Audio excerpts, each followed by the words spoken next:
first roll the box and put it in, and then put it here. This is 1 point and 2 points.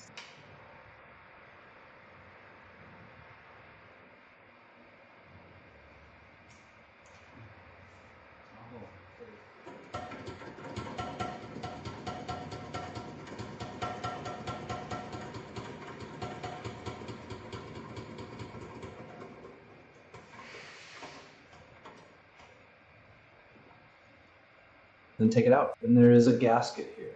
Put the gasket here. Then take it out. Then put the beef in again.